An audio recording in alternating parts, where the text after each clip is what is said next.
And then exactly what you just said about there's something divine about marriage, and exactly like you said, there's such a thing as sin. Everything you're talking about is religious. You're completely correct.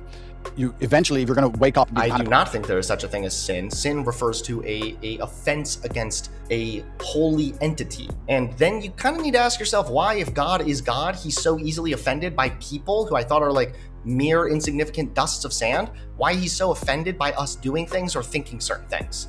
But these people, these phony patriots, they wipe their ass every day with the Constitution. The minute they see a gay person wearing blue hair with pronouns in their bio, everything they claim to care about America and all the respect they have for the troops and the fact that our military died and the veterans died for our freedom, all of that goes out the window. They hate America. They would literally sign up with the British if they could, if they were back in that time.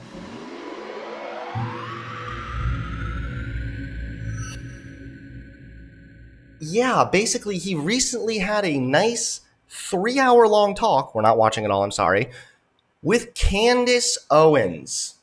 Yeah, yep, Thing 1 and Thing 2 got together to produce a very, very mentally challenged child, and that is this conversation we're about to review, okay? I have not even seen much of it. I've only kind of skipped through, found some stuff that I thought looked good enough to go over. So now, that's what we're going to do. We're going to start right around the 1 hour and 30-minute mark. I mean, like my father was a superhero. So my father instilled a lot of the mindset that I have, but my mother did a lot of the basic things that kept me alive, if that makes sense. She was a fantastic mom, and she's still alive today, and I love her very much. One of the first things I did when I got rich was retire her completely. So she is one of the people I take care of, and I'll take care of her for the rest of her life, and she did the absolute best she could. And that's the reason we moved to England. They decided to get divorced, and England has a better social care system. We had no money. So, by the way, if you say better, then I instantly hate you with all of my heart, and you're an abomination to God. We got moved to England, and I grew up in Luton, which is the worst town in England, in an area called Marsh Farm, which is the worst area of the worst town. So it's like as bad as you can get, like the worst place you can possibly go. I think my school had a 4% pass rate or something ridiculously low. Wow. So I grew up in a really bad area. But my mother, yeah, she was fantastic, and she did the absolute best she could. And she always loved my father to the end, but I think my father in many ways there's certainly been a lot of circumstances where he sacrificed his marriage to raise us in a very particular way. Because my mother and father would argue most over the raising of me and Tristan because my dad was so hard on us. But he said, look, you boys are my legacy. You're more important than arguing with your mother. So I think that's actually why they broke up, because he was so hard on us. But I thank him for it. So yeah, but I don't want to disrespect my mother by saying there isn't much more to say besides the fact she was a very nice, very loving, very attentive mother. That's what she did. But my dad was always my superhero. And Right. I don't know what else to say. My dad was my superhero. Well, I see it now. My son's only 2, and he's now toddler, terrorist, wakes up every day, wants to go to war. I don't want to go to war. I just want to love him. Yeah. And so he is obsessed with my husband. I mean, forget it. The second my husband walks through the door, I don't even exist, right? Yep. Forget the fact that I held him for 10 months. I don't exist. But unless he's sick. Yeah. Oh, yeah. Oh, then it's like totally mommy. Oh, completely. Like, oh, okay. So when you want to go to war all day and you're feeling great, it's like dad, he literally just wants to fight him. He goes up and he hits him and he wants him to be thrown around. And I don't want to do it. I'm like, you're kind of big. Yeah. I don't want to toss you around. Go find your father. Yep. So there actually is a natural proclivity that goes on there too, where like in the way he acts when a man walks through the door, any man, by the way, my son wants their attention. You can see that he seeks their approval at the age of 2. He wants to be. Wait, first of all, I have kids. 2-year-olds seek the approval of people that walk through the door. Yeah, that's not a man or a woman thing. Second of all, why are you saying this is like your little boy is drawn to other masculine figures or something? You can make just the same type of argument about like how it's really crucial for a girl's well-being to have a good relationship with her father. That's why there's the whole daddy joke thing, or the daddy issues joke, right? So what is this? Like, again, they're like making this a gender thing when it's not. It's not even a gender thing. This is just regular human development here. And they're like, but that's just the masculinity. Not to mention, by the way, if you're going to say there's some biological thing, what biology then? Because you know that like, if you want to talk about hormone levels like testosterone, estrogen, shit like that, you know that like, obviously kids before they enter puberty are like very, very, very similar in that degree. So I'm not really sure how this is like a super boy thing.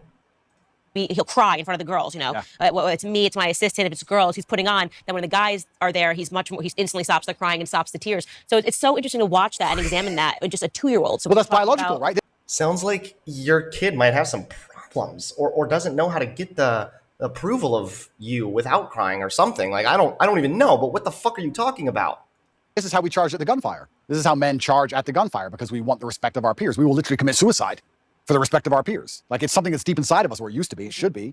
They're trying. It's deep inside of us. What is deep inside of us? Is it biological or is it something instilled in us? If it's something instilled in you, then it's not just deep down inside of you because you're a man. It's something that we're teaching to men specifically just because. Is there a reason why we teach this to men more than women? What's like?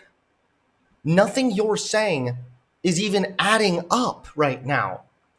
Trying to take it away from us. But how do you get men to go over the trench, over the line, and charge at machine guns? Well, you do it because everyone else is doing it.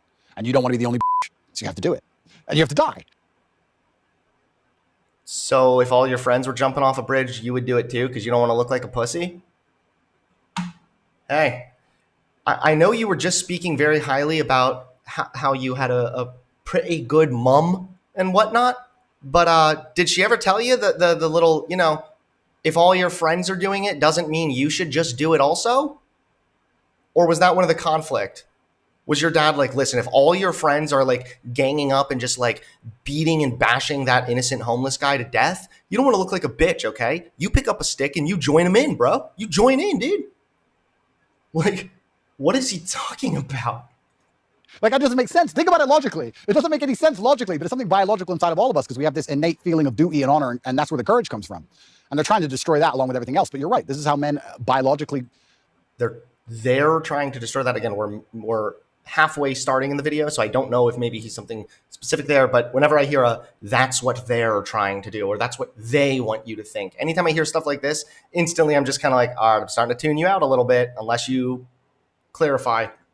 Are designed to be. And I was the same when I was young. I remember looking at my dad just going, you're a superhero and I want to be a superhero. That's just how it was. So, but yeah, a superhero isn't somebody that just jumps in front of a fucking machine gun because all their bros are doing it and they don't want to look like a bitch. That was the example you just gave. And that's not being a superhero. That's just being reckless, aggressive, stupid, and contributing to, again, higher rates of men death. Mother's fantastic and I love her very much, and she's very proud of me and she's very proud of how we were raised, and she's so glad we were strong. Like, even when we were in jail, she was very concerned, but she's like, look, I know that if anyone can do it, you can do it. And yeah, so. Do you want to be married? Good question. I heard that's the lover boy tactic. We'll talk about that in a little bit, but. Yeah. And that's an interesting question because younger me would say no, absolutely not. And the reason younger me would say no is because I'd come up with all the arguments that there's no legal advantage really, and the woman can wreck you, and you can lose all of your things, etc. What's the point? I don't want. That's also, by the way, not true. You lose all your things. People get this mixed up. They think that you can get married and then the woman can like file for divorce the next day and then take the man for 50%. You only get or divvy up 50% of assets acquired during the period of your marriage. That is incredibly important. It's crucial because that very fact destroys this dumb shit that I guess he's saying he used to think this way. Maybe he's going to say he changed his mind, thankfully, but I still hear this all the time.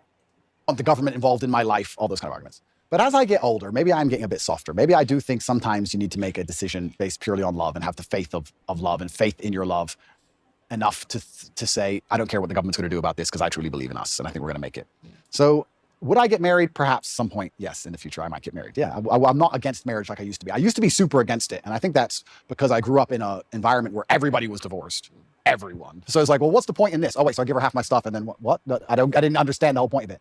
But now I think if I met the right woman, perhaps. Yeah. He's literally acknowledging, by the way, that when he goes based off nothing but his personal experiences, that it's not actually serving him well or delivering him the most reasonable conclusions. But remember his debate with Hassan where he was saying that your truth is the truth. Yeah, marriage is good. Yeah, if it's the convert me. If it's the right person, if you marry the right person, and I'm saying this as someone who grew up with divorced parents.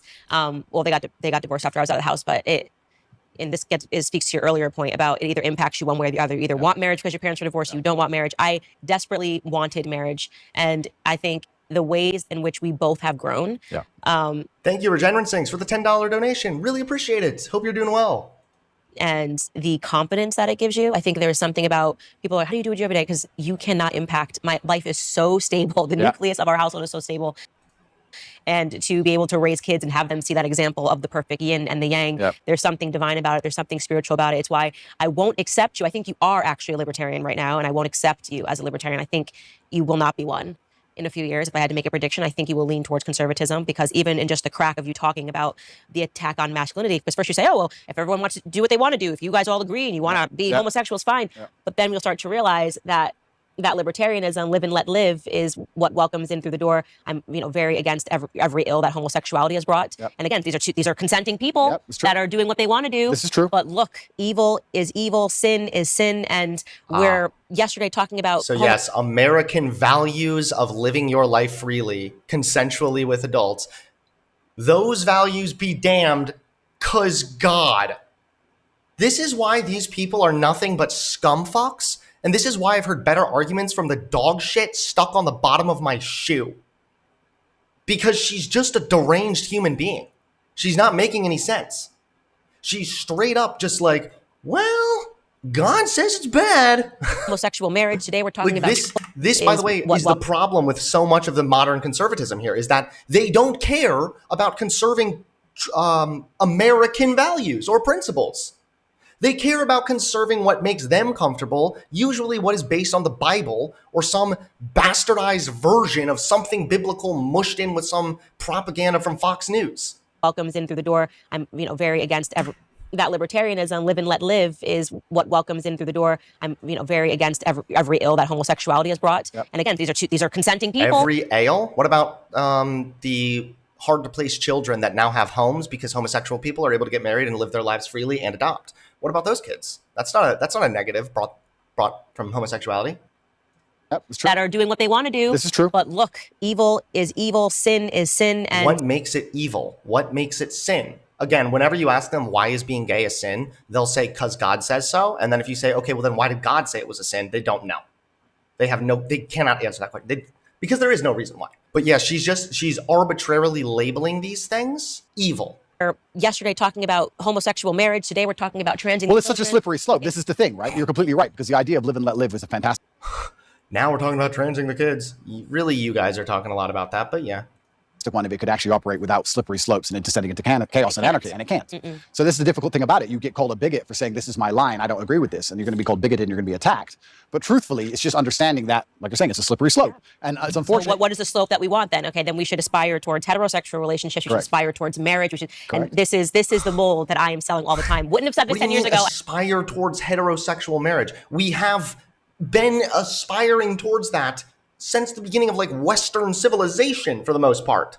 This is how it's been for the last fucking 400 years.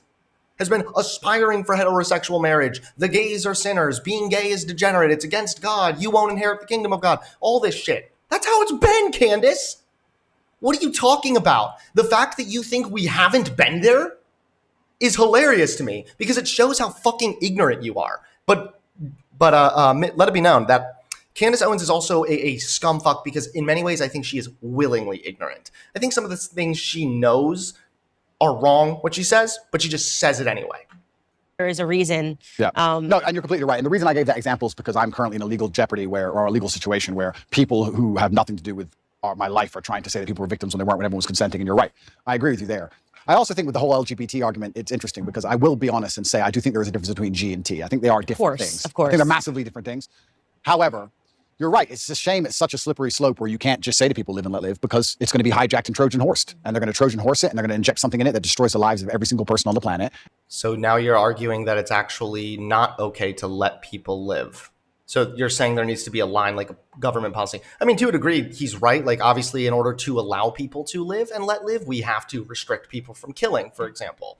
So, I mean, he's right that there are obvious lines here, but it sounds like what he's talking about is that he's not talking about live and let live in a legal sense or something that's harming other people. He's talking about live and let live depending on social things, social issues, some of which he doesn't agree with or some make him uncomfortable. And they're going to try and do it. So you have to draw a hard line. You have to be a bigot. You have to never give an inch, because if you give an inch, they take 10 miles. Yes, more than 10 miles. Look where we're at. I mean, you can't give an inch. What do you mean? What it should be is that things remain free until needing to be restricted, not the other way around. Here's the age of consent. That would be a legal thing. But from that point on, if you want to get married as an adult and it's consensual and whatnot, then go for it. 2 men, 2 women, who cares? You should then only want to try and restrict that if there was something that was causing a harm from that behavior. But then you also have to think of something else. For example, you could say, well, why can't I live and let live and do incest? First of all, incest, not a sexuality, right? That's just people engaging in sex with a sibling, and that's unnecessary. Second of all, you then need to ask the question, will this pose any harm by trying to restrict it? So trying to restrict incest, for example, doesn't do much harm. It protects people from being victimized and groomed by their parents into some kind of disgusting sexual engagement. It's a good thing to have that preventative measure there. Well, then is there going to be any harm from trying to restrict gay marriage? What could be the fallout there? What about all the kids right now that are currently adopted by gay families? Does that mean they're no longer married? Does that mean that they lose their kids? What's the deal there? What happens? You have to think about, even if you don't like gay marriage, okay, then you can't just say, because I don't like it, I'm going to restrict it. You have to first find a reason why it's harmful, and then decide if there is further harm by trying to restrict it than the harm that's already there just from it existing. But again, I don't know why I try to explain these concepts as if like Candace Owens would ever listen, and even if she did, she'd probably look like this the entire time, and then you'd hear like the Windows XP shutdown noise. Anyway, have I mentioned that trans people are bad and you should sign up for my sponsorship deal? But these are real evils that we're fighting today. And I think it's because we haven't put those firm lines in the sand and said, no, actually, there is such a thing as right and wrong. Well, this is the thing I love about, and this is where we have said, oh my God. First of all, we have said that. They're called laws, Candace. You ever heard of these crazy things? It's called laws. Laws will say, hey, it's wrong to kill people, to drive drunk, to do these things that put people in danger. Comes in, right? Because I used to be an atheist. Mm-hmm. And then well, this is the thing I love about, and this is where religion comes in, right? Because I used to be an atheist. No, actually, there is such a thing as right and wrong. Well, this is the thing. And then when she talks about there is such a thing as right and wrong, that's a moral. She's talking about morals now, which again, you've heard it, how laws are technically our attempt at codifying a degree of morality, although far from perfect, of course, yada, yada, yada. But what is and is not right and wrong is going to be very contextual. And then at the end of the day, she's talking about certain things being wrong, like gay people getting married, because she doesn't like it, because she thinks it's bad against God. Why does God get to determine that that's wrong? Why are you not operating what's right and wrong, at least based on if this, at the basic, aligns with certain American principles? That's the thing with these conservatives. They used to kind of hype themselves up as like the America-loving patriots. These people fucking hate America. They accuse the left of hating America. But hey, at least the left criticizes America, and at least some of the people that criticize America, like me, it's coming from a place of belief that, hey, I think we can do better, dude. America can do better than this. But these people, these phony patriots, they wipe their ass every day with the Constitution. The minute they see a gay person wearing blue hair with pronouns in their bio, everything they claim to care about America and all the respect they have for the troops and the fact that our military died and the veterans died for our freedom, all of that goes out the window. They hate America. They would literally sign up with the fucking British if they could, if they were back in that time, because they disagree with gay people. They posture as patriots, but at the end of the day, they could not be more anti-America. I love about, and this is where religion comes in, right? Because I used to be an atheist. Mm-hmm. And then exactly what you just said about there's something divine about marriage, and exactly like you said, there's such a thing as sin. Everything you're talking about is religious. You're completely correct. You eventually, if you're going to wake up and be I do not think there is such a thing as sin. Sin refers to a offense against a holy entity. And then you kind of need to ask yourself why, if God is God, he's so easily offended by people who I thought are like mere insignificant dusts of sand, why he's so offended by us doing things or thinking certain things. Person who has hard parameters and said, this is right, this is wrong. It's very difficult to do that without then turning and understanding that has to come from God. Who else is going to decide what is right and what is wrong? No, it's, oh my God, dude. I've explained this concept so many times. That's not true at all. We are able to establish our own morality via secular means. You can't just say, 'cause God. You're just deciding it came from God. You're saying your own personal opinion, and your opinion is that it's in line with God. Nobody knows what God said, dude, because God doesn't say shit. God apparently has a little book, and then apparently God talks to some people. So all we hear is people telling us what they think God told them. And how do we know that they're actually getting a message from God? These are questions that you can never answer. Where do you get your morality from? Are you going to listen to the pastor? Because he's hearing from God, right? So does he now decide that certain things are right and wrong? because he's hearing from God? Aren't you then just instilling power, consolidating power to one person? Isn't it still ultimately a subjective thing? This person is having a subjective experience. They are having a subjective experience in which they are attributing it to God, but we don't even have any way of affirming or verifying that it actually came from God. So it's actually fucking useless. Anytime people are like, but you need God. No, you don't. And even if you were right, then that means you would have to go through the long, gruesome process of trying to convert people to believe in your God so that they would then actually take what that God is apparently saying is right and wrong seriously. So then what are you going to do? You're going to go crusade a bunch of people? Jeez, man, this is what I mean is these people, like, they make tiny little comments, but they open the gate wide up for the fucked up beliefs that they actually hold. And you're right. Firm lines are absolutely not really required. And if we don't have them, it's why society ends up in the position it's in, with so many subjective lines and your truth, my truth, the truth.